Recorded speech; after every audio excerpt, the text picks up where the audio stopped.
यताबाट सट्ट लाएर हाम्रो यो चाहिँ मकै हो। यता पङ्गास बस्ने भइहाल्यो। आज चाहिँ आँगन पोतेको आधा मात्रै पोतेको छ। यता सानो मान्छेहरू छन्। हाम्रो भान्सा घर टक्क परेको छ। भित्र जाम है। कस्तो छ धेरै राम्रो छैन। यता किचन उता चाहिँ आगो छ हजुर। यही छ हाम्रो घरको भ्यू चाहिँ उता पारि यति खतरा छ। हाम्रो चाहिँ मेन घर हो चाहिँ यो मेन घर हो। अनि यतातिर धारा छ। हाम्रो चल्लाहरू चट्ट लागेर यहाँबाट पनि देखिन्थ्यो। उता अहिले त देखाउँ न यहाँबाट पनि खतरा भ्यू छ। त हजारी पोरो थियो ऐसा चाहिँ छैन। हाम्रो यो दोस्रो ढोका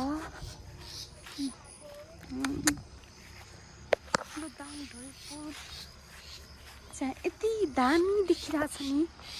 हाई हाई नै मर्दै तोरीहरू फुलेको छ। यतातिर भित्तातिर भर्खरै जोतेको आज उता हमारा घर छोटा सा प्यारा सा घर हे हमारा छोटा सा प्यारा सा घर।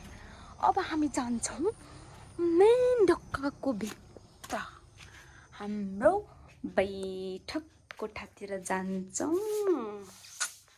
अब यहाँबाट टरेर जाऊँ।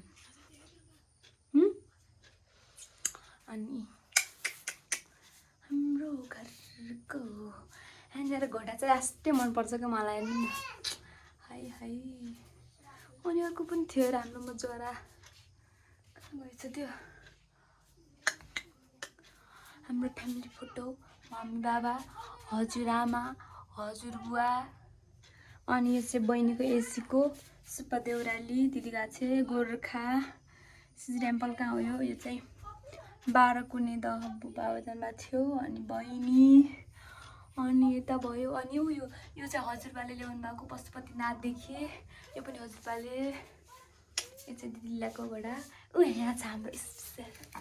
यता छ नि त यसलाई यहीँ राख्नु पर्दैन सायद। यता राख्नु मिल्दैन अहिले मिल्छ नि यतै राखेँ।